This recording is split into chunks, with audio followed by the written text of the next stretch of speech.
दोस्तों, आज की जो जनरेशन है वो वायरल होने के लिए या फेमस होने के लिए बजाय पढ़ाई लिखाई पर ध्यान दे सोशल मीडिया पर ज्यादा एक्टिव रहती है और सोशल मीडिया पर ज्यादा से ज्यादा टाइम देते हैं। लेकिन इसी सोशल मीडिया के जरिए कभी कभी ऐसी घटनाएं सामने आती है जिसे देखकर दिल दहल जाता है, सुनकर कान को यकीन नहीं होता है। लेकिन जब यही घटना सरकारी रजिस्टर में दर्ज हो जाता है तो फिर दिल मानने पर मजबूर हो जाता है। आज की जो घटना है वो बेहद दर्दनाक और शर्मनाक है। एक 14 साल की लड़की को इंस्टाग्राम ऐप पर एक लड़के से प्यार हो जाता है और प्यार भी इस कदर शदीद और गहरी कि वो लड़का उस लड़की को मिलने के लिए बुला लेता है। लेकिन मिलने के बाद उस लड़की के साथ वो घटना घटती है जिसके लिए वो लड़की कभी भी तैयार नहीं थी और ना ही उसने कभी ऐसा सोचा था कि उसके साथ ऐसा हादसा भी पेश आ सकता है। आइए इस घटना की पूरी सच्चाई को जानते हैं।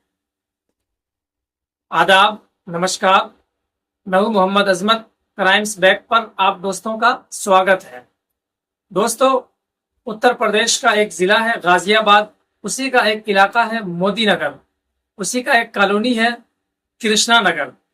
उसी कॉलोनी में एक लड़का और लड़की दोनों रहते थे, लेकिन दोनों एक दूसरे से अनजान थे। लड़के का नाम हिमांशु सोनी है, जबकि लड़की का बदला हुआ नाम प्रीति है। दोनों इंस्टाग्राम पर एक दूसरे को फॉलो करते हैं। दरअसल हिमांशु सोनी इंस्टाग्राम पर लगातार फोटोज और वीडियोज रील बनाकर डालता था। इसी दौरान वो लड़की, जिसका नाम प्रीति है, इंस्टाग्राम पर फोटो को स्क्रॉल करते करते हिमांशु की फोटो उसके सामने आ जाती है। वो उस फोटो को गौर से देखती है, फिर उसे लाइक करती है और कमेंट भी कर देती है पर्सनल में जाकर, और उसको फॉलो भी करती है। लिहाजा उधर से भी कमेंट का सिलसिला शुरू हो जाता है। यह तकरीबन 3 महीने तक चलता है। 3 महीने तक एक दूसरे के बीच पहले दोस्ती होती है, फिर विश्वास का एक अटूट रिश्ता बनता है। उसके बाद दोनों के बीच प्यार का एक ऐसा संबंध बनता है जिसके लिए आज की जनरेशन पागल रहती है।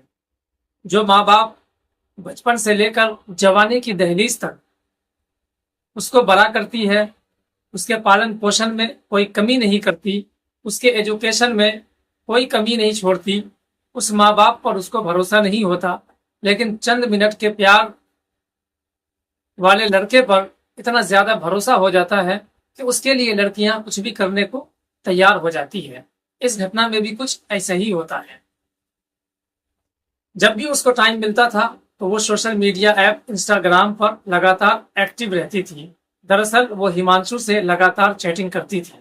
इसी चैटिंग के दौरान दोनों के बीच प्यार इस कदर बढ़ गया कि खाना पीना तक वो लड़की भूल जाया करती थी। हालांकि वो 8वीं क्लास की छात्रा है। वो पढ़ाई लिखाई पर कम और इंस्टाग्राम पर ज्यादा ध्यान दे रही थी। माँ बाप समझाते भी है कि बेटा पहले पढ़ाई लिखाई कर लो, उसके बाद तुम सोशल मीडिया पर जितना चाहो एक्टिव रहना।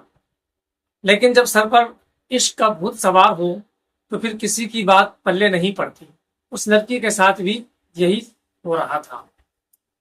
वो अपने आशिक हिमांशु के प्यार में इस कदर पागल और अंधी हो गई थी कि वो जो कुछ भी बोलता था उसकी बातें ये सर आंखों पर रखती थी।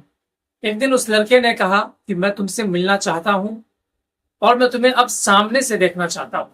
वो लड़की कहती है ठीक है, कोई बात नहीं, मैं भी मिलना चाहती हूँ और मैं भी तुम्हें अपनी आंखों से नजर के सामने देखना चाहती हूँ। लिहाजा लड़का खुश हो जाता है और वो एक जंगल का रास्ता बता देता है कि फलाने जगह मिलना है। वो लड़की घर से तैयार होकर हिमांशु से मिलने के लिए पहुंच जाती है।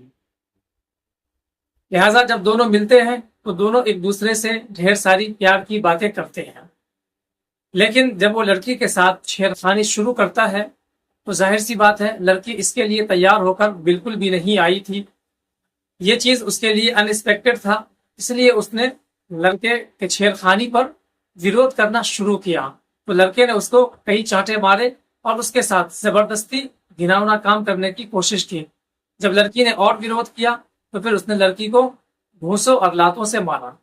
जब लड़की बेबस हो गई, उसके साथ रेप जैसी घटना को अंजाम दिया और साथ में लड़की को वार्न भी किया कि अगर इस घटना के बारे में तुमने अपने माँ बाप, अपने रिश्तेदार या किसी फ्रेंड्स को बताने की कोशिश की तो तुम्हें भी जान से मार दूंगा और तुम्हारे माँ बाप को भी। इसलिए कि लड़का पैसे वाला था, एक दबंग आदमी का बेटा था। लड़की डर जाती है, लेकिन उसके मन में कहीं ना कहीं ये बात चलती है कि अगर आज नहीं बताऊंगी तो कल फिर मेरे साथ ये ऐसा घिनौना काम करेगा और आने वाले टाइम में लगातार मेरे लिए ये सरदर्द बन जाएगा। लिहाजा वो लड़की जैसे ही अपने घर पर पहुंचती है, अपने घर वालों को ये सारी आप बीती बता देती है। उसके घर वाले आनन फानन में मोदी नगर पुलिस स्टेशन जाकर उस लड़के के खिलाफ पुलिस कंप्लेंट देती है बाकायदा तहरीरी शक्ल में, और लड़की से मजिस्ट्रेट के सामने बयान लिया जाता है और उस बयान के आधार पर उस लड़की को मेडिकल चेकअप के लिए भेज दिया जाता है। जब लड़के वाले को पता चलता है कि उसके बेटे के ऊपर रेप का केस लगा है और पॉक्सो एक्ट के तहत जमानत होना भी नामुमकिन है, तो लड़के वाला अपने असर और रसूख का इस्तेमाल करता है और लड़की वाले पर दबाव बनाता है और कहता है कि हम आपस में सेटलमेंट कर लें, आपको जितने पैसे चाहिए मैं दूंगा, आपको जिस चीज की जरूरत है वो मैं करूंगा, बस आप ये केस उठा लें और इस एफआईआर को आप यहीं खत्म कर दें। लिहाजा लड़की जब देखती है कि लड़के वाले की तरफ से लगातार प्रेशर बन रहा है उनके माँ बाप के ऊपर, तो लड़की फिर टूट जाती है और वो ये सोचने पर मजबूर हो जाती है कि मेरी इतनी बदनामी होने के बावजूद भी अगर मुझे इंसाफ नहीं मिला तो फिर ऐसी बदनामी लेकर मैं जिंदगी भर कैसे जी पाऊंगी। लिहाजा वो डिप्रेशन में चली जाती है और फिर एक दिन वो ऐसा खौफनाक और इतना भयानक कदम उठाती है जिसे उनके घर वाले जब देखते हैं तो वो भी हैरान और परेशान हो जाते हैं। दरअसल शाम के 7 बजे वो अपने कमरे में जाकर फांसी के फंदे से लटक जाती है पंखे में लगाकर। जब घर वाले उसकी तलाशी लेते हैं और ढूंढते हैं कि उनकी बेटी कहाँ गई, तो एक कमरा पहली मंजिल पर बंद रहता है। जब उस कमरे को खोलने की कोशिश करते हैं, आवाज देते हैं, तो अंदर से कोई आवाज नहीं आती। लिहाजा जब उस कमरे को तोड़ा जाता है तो लड़की पंखे से लटक रही होती है। उसको आनन फानन में उठाकर मोदी नगर के हॉस्पिटल लेकर जाया जाता है, लेकिन वहां डॉक्टर उसे रेफर कर देते हैं मेरठ के लिए, लेकिन रास्ते में ही वो लड़की दम तोड़ देती है। दोस्तों, ऐसी घटना पर वीडियो बनाकर आप लोगों के सामने लाने का मकसद आप लोगों को अवेयर करना है। खासकर आज की जो जनरेशन है, जो पढ़ाई लिखाई पर ध्यान देने के बजाय, माँ बाप की बात मानने के बजाय सोशल मीडिया पर एक्टिव रहती है और खुद को वायरल करने के लिए, फेमस करने के लिए या फिर लमलाइट कमाने के लिए ऐसे ऐसे हथकंडे इस्तेमाल करती है, जिसकी वजह से उनकी जान तो खतरे में पड़ी जाती है, कई बार तो जान भी चली जाती है और माँ बाप की बदनामी अलग होती है। तो दोस्तों, इस घटना के बारे में आपके क्या ख्याल है, आप क्या सोचते हैं, आप हमें कमेंट बॉक्स में जरूर बताएं। फिर मिलते हैं किसी नेक्स्ट वीडियो में किसी नेक्स्ट टॉपिक के साथ। तब तक के लिए आप चैनल को जरूर सब्सक्राइब कर लें।